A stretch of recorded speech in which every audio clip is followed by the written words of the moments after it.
Paz de Jesus, vamos para o nosso dia 6 do devocional. Hoje nós vamos falar sobre a mulher samaritana. Foi uma palavra que Deus nos entregou através da nossa irmã Nani. E o tema que eu coloquei foi: troque o seu cântaro pela graça de Jesus. Diz a palavra lá em João, capítulo 4, versículo do 1 ao 30. Quando, pois, o Senhor veio a saber que os fariseus tinham ouvido dizer que ele, Jesus, fazia e batizava mais discípulos que João, se bem que Jesus mesmo não os batizava, e sim os seus discípulos, deixou a Judéia, retirando-se outra vez para a Galileia. E era-lhe necessário atravessar a província de Samaria. Chegou, pois, a uma cidade samaritana chamada Sicar, perto das terras de Jacó, que Jacó dera a seu filho José. Estava ali a fonte de Jacó. Cansado da viagem, assentara-se Jesus junto à fonte, por volta da hora sexta. Nisto veio uma mulher samaritana para tirar água. Disse-lhe Jesus: dá-me de beber, pois seus discípulos tinham ido à cidade para comprar alimentos.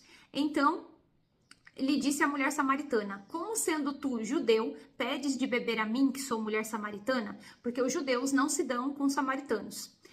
Replicou-lhe Jesus: se conheceras o dom de Deus e quem é o que te pede, dá-me de beber, tu lhe pedirias, e ele daria água viva. Respondeu-lhe ela: Senhor, tu não tens com que tirar a água, e o poço é fundo. Onde, pois, tens água viva? És tu, porventura, maior do que Jacó, o nosso pai, que nos deu o poço, do qual ele mesmo bebeu, e bem assim os seus filhos e o seu gado? Afirmou-lhe Jesus: quem beber desta água tornará a ter sede. Aquele, porém, que beber da água que eu lhe der, nunca mais terá sede. Pelo contrário, a água que eu lhe der será nele uma fonte a jorrar para a vida eterna. Disse-lhe a mulher: Senhor, dá-me dessa água para que eu não mais tenha sede, nem precise vir aqui buscá-la. Disse Jesus: vai, chama o teu marido e vem cá. Ao que lhe respondeu a mulher: não tenho marido. Replicou-lhe Jesus: bem disseste, não tenho marido, porque 5 maridos tiveste, e esse que agora tens não é teu marido. Isto disseste com verdade. Senhor, disse-lhe a mulher, vejo que tu és profeta. Nossos pais adoravam nesse monte. Vós, entretanto, dizeis que em Jerusalém é o lugar onde deve adorar. Disse-lhe Jesus: mulher, podes crer-me que a hora vem que nem nesse monte, nem em Jerusalém adorareis ao Pai. Vós adorais o que não conhecem, nós adoramos o que conhecemos, porque a salvação vem dos judeus. Mas vem a hora, e já chegou, em que os verdadeiros adoradores adorarão ao Pai em espírito e em verdade, porque são estes o que o Pai procura para seus adoradores. Deus é espírito, e importa que os seus adoradores o adorem em espírito e em verdade. Eu sei, respondeu a mulher, que há de vir o Messias, chamado Cristo. Quando ele vier, nos anunciará todas as coisas. Disse-lhe Jesus: eu que falo contigo. Neste ponto, chegaram os seus discípulos e se admiraram de que ele estivesse falando com uma mulher. Todavia, nenhum lhe disse: que perguntas? Ou por que falas com ela? Quanto à mulher, deixou o seu cântaro, foi à cidade e disse àqueles homens: vinde comigo e vede um homem que me disse tudo quanto eu tenho feito. Será este, porventura, o Cristo? Saíram, pois, da cidade e vieram ter com ele. Olha só, gente, e aí começou essa palavra fazendo uma pergunta, um questionamento. Por que era necessário Jesus passar por Samaria? E aí a palavra necessário remete a uma obrigação ou um dever. Então, o pai tinha marcado um encontro entre Jesus e a mulher na hora sexta, né? Que ela foi ali buscar, encher o cântaro dela de água. E ela foi a esse poço nesse horário. E esse horário pode ser considerado ali ou meio-dia ou 6 horas da manhã, né? Se for considerar os horários ali que seguiam os romanos. E aí, se nós formos considerarmos, vamos considerar 6 horas da manhã, né? No nosso caso aqui também, que o nosso dia começa meia-noite. Vamos dizer que 6 horas da manhã, muitas de nós, o que acontece? Nós levantamos, nós começamos os nossos afazeres, nós pegamos o nosso cântaro, né? E começamos o nosso dia a dia ali. E aí fica a pergunta: qual é o seu cântaro? Qual o cântaro a que você está presa, né? Qual que é a carga que você tem carregado? Já começa a pensar nisso. E aí, olha só, o desejo de Jesus era ter um relacionamento com essa mulher. Ele pede para ela servi-lo, né? Mesmo que talvez ali ela se sentisse incapaz, improvável, ele poderia ter chamado também qualquer outra mulher para servi-lo, né? Qualquer outra pessoa. mas ele escolheu ela, e da mesma forma, ele nos escolheu para servi-lo, né? E nós podemos ali nos sentir incapazes muitas vezes, mas Jesus, ele tem um plano, né? E a situação ali era estranha, né? Porque os judeus não se davam com os samaritanos, mas Jesus, ele quebrou essa barreira, né? Jesus, ele se revela para ela, mas a gente vê que inicialmente os olhos espirituais dela ainda não estavam abertos, ainda não tinham sido abertos.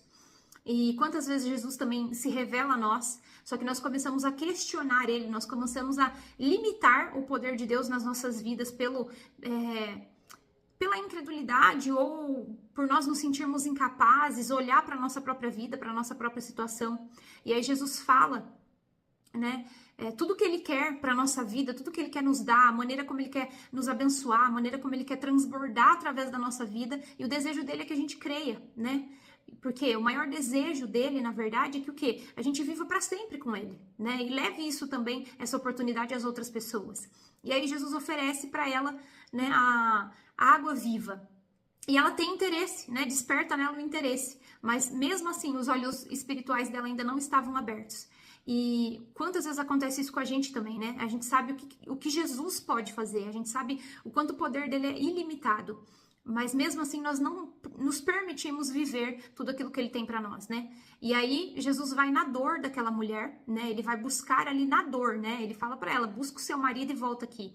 Então, assim, aquela era a dor dela, né? A dor da alma.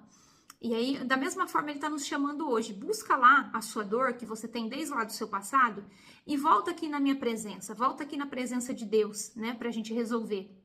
E aí, qual é a sua dor? Qual é esse seu cântaro que você tem carregado aí por muito tempo, que está te impedindo de servir a Deus de forma leve, de forma livre, do jeito que ele te fez para ser? O que ainda te impede? O que ainda bloqueia o seu servir, a sua entrega completa? E aí, ele lembra, né? Ele quer trazer à memória a sua dor hoje, mas não para te acusar, mas para curar você, né? E a mulher foi lá e buscou a dor dela, né? Diante de Jesus ali, né? Pensou na cabeça dela e voltou ali diante de Jesus, poxa, e foi sincera com ele, né? Ela falou, eu não tenho marido. E realmente, né? Ele confirmou, você realmente está sendo sincera agora, né? Então, ela percebeu que Jesus era diferente, né? E mesmo assim ela começou a desconversar ainda, e ela começou a perguntar onde que deve adorar, enfim, quis mudar de assunto. E às vezes nós também nos sentimos tão, assim, indignas, né, de ter um relacionamento com Deus, com Jesus, que nós queremos desconversar quando ele chama a gente para o mais profundo, né? Mas Jesus, ele jamais vai deixar de cumprir um propósito. Mesmo que eu e você desconverse, né? Jesus, ele volta ao assunto, ao propósito para resolver. Então, Jesus nos escolheu, na verdade, porque nós somos adoradoras, né? Você que está aqui ouvindo essas palavras é porque você é adoradora. Então, ele quer que a gente vá para algo mais profundo, para um relacionamento mais profundo com ele, né? Ele quer que a gente adore ele em verdade, com obediência, com amor, seja onde for, em qualquer situação da nossa vida. E Jesus está aqui, onde eu estou agora, e ele está aí também com você, aonde você estiver. E porque esse encontro foi marcado, né? Foi marcado por Deus, esse encontro entre eu e Jesus, entre você e Jesus aí no seu particular hoje. E ele não se importa com o nosso passado. Ele quer que nós busquemos a nossa dor hoje para que ele cure, né? E para que depois ele possa nos enviar para ser instrumento de cura para as outras pessoas. Então, assim, é preciso olhar para o nosso cântaro para poder receber a cura. Então, nós somos escolhidas, fomos chamadas, e ele quer nos curar para nós servirmos, né? Ele com alegria. E quando nós deixarmos o nosso cântaro de lado, porque foi isso que essa mulher fez, todos vão ver, né, a presença de Jesus na nossa vida e não vão ter como questionar, né, o fato de que nós estávamos com Jesus, que nós ouvimos ele. Então, o desejo dele é que a gente venha transbordar. Então, quem nos chamou, quem nos escolheu foi ele, para que nós nos tornemos um testemunho vivo de Jesus. E ele está conosco nas horas mais escuras, nas horas mais difíceis, mais dolorosas da nossa vida, quando nós nos sentimos sozinhas, incapazes, e Jesus está ao nosso lado, né? E ele deseja lembrar a gente disso hoje, nesse dia, que você possa se lembrar disso, que você possa confiar que ele está aí com você e parar de tentar, né, pela nossa própria força e lembrar que Jesus é quem fez e Jesus é quem faz. Não importa o passado, Jesus transforma, ele abençoa através de uma oração com sinceridade. E nós somos responsáveis a partir de agora por ser um testemunho vivo, por refletir Jesus de verdade para as outras pessoas. Que hoje possa ser gerado o seu testemunho, o seu milagre. Em nome de Jesus.